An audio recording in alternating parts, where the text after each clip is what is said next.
Hi friends, welcome back to పదాల పొదరిల్లు. నా కథలు, నా కవితలు. ప్రణయ సంగమం 102వ భాగం. కాఫీ చేతిలో టోయో చాక్లెట్ పెడతాడు ఆనంద్.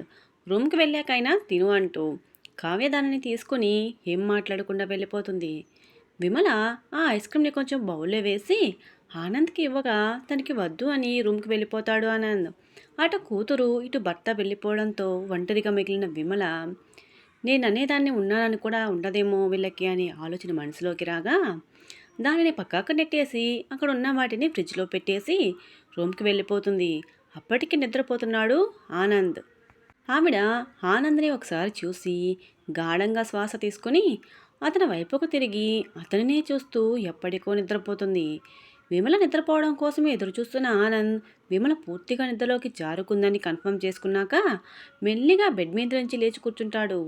మెల్లిగా బెడ్రూమ్ డోర్ ఓపెన్ చేసుకుని దాన్ని దగ్గరగా వేసి హాల్లోకి వచ్చి డిమ్ లైట్ల వెలుగులో కావ్య రూమ్కి వెళ్ళడానికి స్టెప్స్ ఎక్కుతాడు. కావ్య రూమ్ దగ్గరికి వెళ్ళి కావ్య నిద్రపోయి ఉంటుందేమోనని ఆలోచిస్తూ వెనక్కి వెళ్ళిపోవాలని అనుకుని కూడా ఇప్పటికే లేట్ చేశాను, ఇక ఆలస్యం చేయాలనుకోవట్లేదని మెల్లిగా డోర్ నాక్ చేస్తాడు. కావ్య నిద్రపోకుండా ఫోన్ చూస్తూ పిచ్చి పిచ్చి ఆలోచనలు చేస్తుంది. డోర్ తట్టిన సౌండ్ రావడంతో ఫోన్ ఆఫ్ చేసి తనకి వినిపిస్తున్న సౌండ్ నిజమేనా కాదా అని చెవులు పెట్టి మరీ జాగ్రత్తగా వింటుంది. తనకి అలా ఎమ్మరపాటుగా వినిపిస్తుందేమో అనుకొని ఆనంద్ మళ్ళీ డోర్ నాక్ చేయడంతో తనకి నిజంగానే సౌండ్ వినిపిస్తుందని కన్ఫర్మ్ చేసుకొని బెడ్ దిగి లైట్ ఆన్ చేసి ఆ టైంలో ఎవరొచ్చుంటారని ఆలోచిస్తూనే వెళ్ళి లాక్ ఓపెన్ చేస్తుంది కావ్య.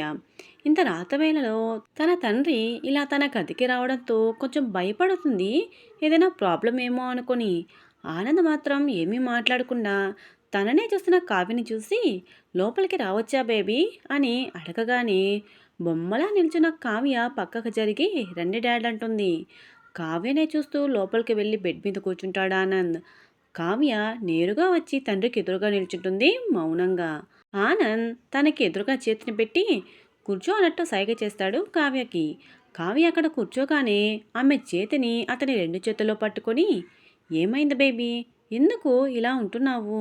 నువ్వు మీ మామయ్య ఇంటి నుండి వచ్చినప్పటి నుంచే చూస్తున్నాను, ఏదైనా ప్రాబ్లమా? వాళ్ళు నిన్నేమైనా అన్నారా? నిన్ను ఇబ్బంది పెట్టారా? చెప్పు, వాళ్ళ సంగతి నేను చూసుకుంటానంటూ సీరియస్గా మాట్లాడతాడు ఆనంద్. లేదు డాడ్, మామయ్య అత్త నన్ను చాలా బాగా చూసుకున్నారంటుంది కావ్య. అవునా, మరి నువ్వెందుకు ఇలా ఉంటున్నావు అని కళ్ళని చిన్నవి చేసి అనుమానంగా చూస్తాడు ఆనంద్. ఎక్కడో ఏదో ఉంది అనుకుంటూ అది తనకి చెప్తుందా లేదా అని ఆలోచిస్తూ. అది డాడ్ మరేమో అని నసుకుతూ చేతులను నలుపుకుంటూ తలను దించేసింది కావ్య. ఏమైందిరా, ఈ డాడ్కి చెప్పకూడనిదా అంటూ కావ్య చిన్ పట్టుకొని పైకెత్తుతూ అడుగుతాడు ఆనంద్. అలాంటిదేమీ లేదు డాడ్. కానీ కానీ ఏంటిరా, నువ్వు ఇలా నాతో చెప్పకుండా మనసులో పెట్టుకుని బాధపడుతూ ఉంటే నాకెలా అనిపిస్తుంది? నేను ఎలా సంతోషంగా ఉంటాను? నాకు నా సంతోషం కన్నా నీ సంతోషమే ముఖ్యం బేబీ. నీకోసం నేనే ఏదైనా చేస్తాను, ఎవరినైనా ఎదిరిస్తాను, అవసరమైతే ప్రాణం తీయడానికి కూడా వెనుకాడను, గుర్తించుకో అంటూ కావ్య చేతిని సుతారంగా నిమురుతాడు ఆనంద్. తండ్రి మాటల్లో తన మీద ఉన్న ప్రేమ తెలుస్తుండడంతో కావ్య కళ్ళల్లో నీళ్లు తిరుగుతాయి. ఒక్కసారిగా తండ్రిని హత్తుకొని ఏడ్చేస్తుంది. కావ్య ఇలా ఏడవడం ఎప్పుడు చూడని ఆనంద్ కంగారు పడిపోయి కావ్యని దూరం జరిపి ఆమె ముఖాన్ని రెండు చేతులకు తీసుకుని కారుతన కన్నీటి దాన్ని తుడుస్తూ డోంట్ క్రై బేబీ, నీకు నేనున్నాను, ఎప్పటికీ ఉంటాను, అది తప్పైనా ఉప్పైనా అంటూ ఏడుస్తున్న కూతుర్ని సదుమాయిస్తాడు. కొంతసేపటికి కావ్య నార్మల్ అవుతూ కళ్ళు తుడుచుకొని ఎస్ డాడ్, మీరు నాతోనే ఉన్నారు, నా కోసం ఎప్పటికీ ఉంటారు, ఇది తెలిసినా నేను మిమ్మల్ని దూరం పెట్టి బాధ పెట్టాను, ఐఎమ్ సారీ డాడ్, నా కోసం మీరు చాలా చేశారు, ఇప్పటికీ చేస్తున్నారు, ఎప్పటికైనా చేస్తూనే ఉంటారు అంటూ ఎమోషనల్ అవుతుంది Kavya. Okay baby, cool down అంటూ వెన్ను నిమురుతాడు ప్రేమగా ఆనంద్. సరే, ఇప్పటికైనా చెప్తావా నీ ప్రాబ్లం ఏంటో? చెప్తాను డాడ్, చెప్తాను, మీకు కాకుంటే ఇంకెవరికి చెప్తాను? నన్ను అర్థం చేసుకునేది, నా అవసరం తీర్చేది మీరు ఒక్కరే కదా. మామ్ కూడా అది వద్దు ఇది వద్దు, ఇది చేయకు అది చేయకు అని కండిషన్స్ పెడుతుంది. మీరొక్కరే నేను ఏమి అడిగినా ఏం చేసినా కాదనకుండా సపోర్ట్ చేస్తారు. కావ్య మొహం కొంచెం తేటపడడంతో ఓకే బేబీ, నీ ప్రాబ్లం ఏంటో ఇప్పుడు చెప్తావా? మార్నింగ్ చెప్తావా? ఇప్పటికే లేట్ అయింది. నేను మీ మామ చూడకుండా ఇలా వచ్చాను. తనకి మెలకువ వస్తే వెతుక్కుంటూ వస్తుంది మన ఇద్దరిని. ఇలా చూస్తే మన మీద గూడుపటాని చేస్తున్నట్టు ఫీల్ అయిపోయి స్కూల్లో పిల్లలకి క్లాస్ తీసుకున్నట్టు మనకి క్లాస్ తీసుకుంటుంది. ఈ టైంలో ఆ క్లాస్ వినే ఓపిక నాకు లేదు బేబీ అంటూ నవ్వుతాడు ఆనంద్. తండ్రి నవ్వుకు జత కలుపుతూ, అవును డాడ్, మమ్మీతో వేగలేమ్మనిద్దరం. అందుకే మనం కొత్త మమ్మీని తెచ్చుకుందాం. ఏమంటారు డాడ్? ఐడియా అద్రిపోలా అంటూ నోటి మీద చేతులు పెట్టుకుని ముసిముసిగా నవ్వుతుంది కావ్య. నవ్వుతున్న కావ్య మాటలకు, వద్దులే బేబీ, ఈ వయసులో ఆ పని చేస్తే మీ అమ్మ నాకు అట్లకాడ తిరిగేస్తుంది. ఏంటి డాడ్, నువ్వు కూడా మామకి భయపడతావా అని ఆశ్చర్యంగా కళ్ళని నోటిని వదిలేసి అడుగుతుంది కావ్య. చాచా, అదేం లేదురా, కొత్త పెళ్ళంతో వేగే ఓపిక నాకు లేదు. అందుకే వద్దు అంటున్నా. అంతేగాని నేనేదో మీ మామకి భయపడి కాదు. అర్థమైందా అంటూ బెడ్ మీద నుండి పైకి లేచి, నువ్వు ఎక్కువ ఆలోచించుకు. విషయం ఏంటో నాకు చెప్పు, నేను చూసుకుంటాను అది ఏదైనా. ఓకేనా? ఇక పడుకో బేబీ. గుడ్ నైట్ అని చెప్పి వెనుతిరుగుతాడు ఆనంద్. కావ్య కూడా వెళ్తున్న తండ్రికి ఉత్సాహంగా మనసులోని భారం తీరిపోవడంతో గుడ్ నైట్ డాడ్ అని అరిచి చెప్తుంది. కూతురు చెప్పిన తీరికి నవ్వుకుంటూ డోర్ దగ్గరికి వస్తాడు ఆనంద్. ఆనంద్ నవ్వులో ఆనందం మాయమై అయోమయం చేరుతుంది.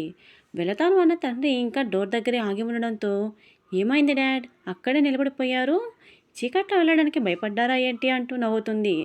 చీకటికి భయపడలేదు బేబీ, ఆ చీకట్లో నిలబడి ఉన్న మీ మామ్ని చూసి భయపడుతున్నాను అని వణికే గొంతుతో చెప్తాడు ఆనంద్.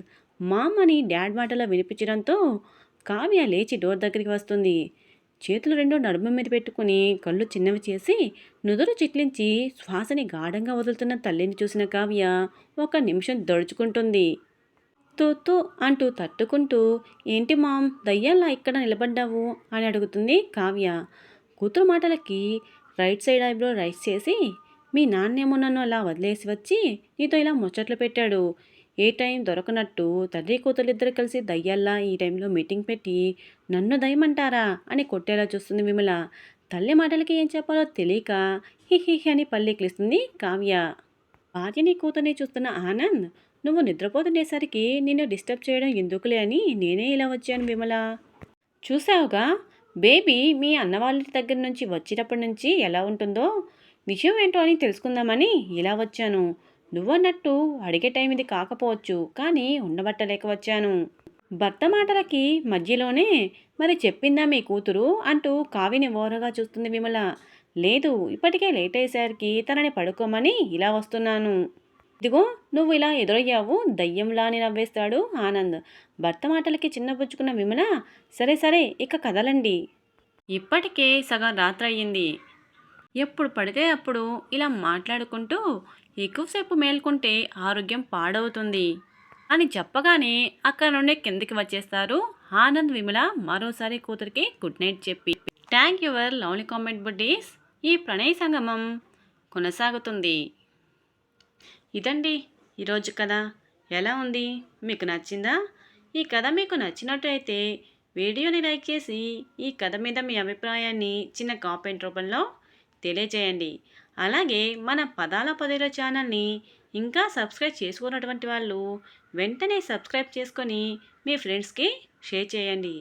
సరికొత్త మలుపులతో, మనసు దోచే భావాలతో మరొక ఎపిసోడ్లో మళ్ళీ కలుసుకుందాం. Bye buddies.